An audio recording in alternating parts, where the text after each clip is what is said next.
Hi everyone, मैं हूं अर्पित और आप देख रहे हैं ज्ञानस्थली की सीरीज रोचक बातें। Blue moon. American astronomical society के अनुसार अगर आसमान साफ रहता है तो कल के दिन यानी 22 अगस्त को होने वाला फुल मून ब्लू मून होगा। अब ये ब्लू मून होता क्या है? ब्लू मून एक एडिशनल फुल मून यानी एडिशनल पूर्णिमा होती है। और ये एडिशनल पूर्णिमा आती कब है? 4 एस्ट्रोनॉमिकल सीजन्स होते हैं, समर, स्प्रिंग, ऑटम और विंटर, चारों 3-3 महीने के। अब 3 महीने तो इसका मतलब 3 फुल मून। पर कभी कभार इन 3 महीने के अंतराल में 3 की जगह 4 फुल मून भी हो जाते हैं।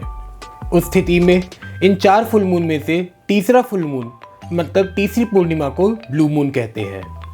एक और तरीका है, अगर ग्रेगोरियन कैलेंडर यानी जो जनवरी से दिसंबर वाला कैलेंडर होता है उसमें अगर किसी एक महीने में 2 पूर्णिमा आ जाती हैं तो दूसरी पूर्णिमा को ब्लू मून कहते हैं। लेकिन ऐसा कभी कभार ही होता है। कभी कभार क्यों? क्योंकि उस स्थिति में उस महीने की पहली पूर्णिमा शुरुआती दिनों में ही आनी पड़ेगी, तो ही दूसरी पूर्णिमा उस महीने में वापस आ सकती है। और इसी इंसिडेंट से निकला है एक बहुत मशहूर English idiom, once in a blue moon, यानी कभी कभार होने वाली चीज़। इसका प्रयोग इस प्रकार हो सकता है जैसे ही drinks alcohol once in a blue moon, वो शराब कभी कभार ही पीता है। तो आज की वीडियो में once in a blue moon जैसी कुछ और इंग्लिश इडियम्स की बात जो अलग अलग इंसिडेंट से निकले हैं। लिटमस टेस्ट यानी असली नकली की परीक्षा। इसका यूज़ हम कर सकते हैं जैसे कि आने वाला चुनाव मौजूदा सरकार के विकास का लिटमस टेस्ट होगा। लिटमस एक प्रकार का डाई है जो काई और फंगस से मिलता है। इस डाई को फिल्टर पेपर में डुबोकर लिटमस पेपर तैयार किया जाता है। लिटमस पेपर 2 रंगों में उपलब्ध होता है, लाल और नीला।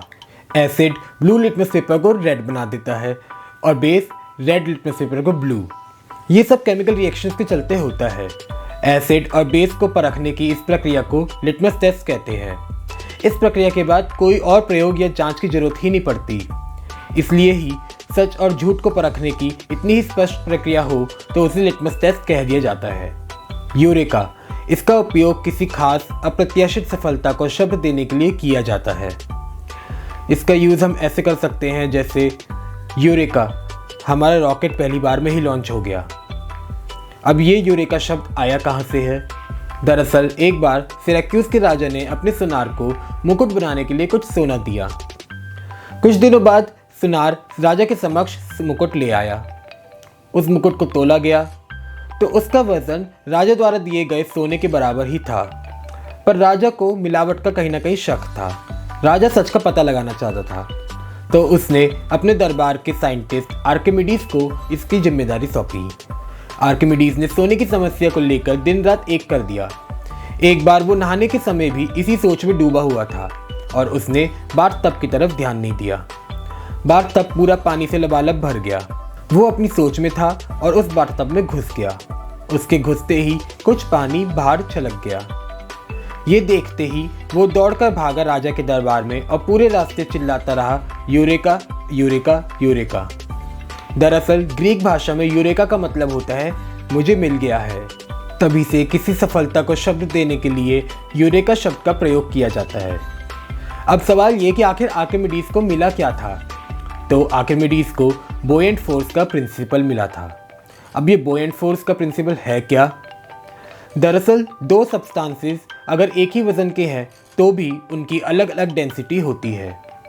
और अगर एक ही वजन के 2 अलग अलग सब्सटेंस को पानी में डाल दिया जाए तो जिसकी ज़्यादा डेंसिटी होगी वो उतना ज़्यादा पानी को डिस्प्लेस करेगा। यानी कि अगर आप पानी से भरे बाथटब में 50 किलो लोहा डाल दें तो पानी ज़्यादा छलकेगा तुलना में अगर आप उसमें 50 किलो रुई डाल दें। तो हम कह सकते हैं कि आर्किमिडीज ने उस एक ही दिन में 2 इन्वेंशंस की थी। एक तो बोयेंट फोर्स प्रिंसिपल की और दूसरे इस मशहूर इडियम यूरेका की।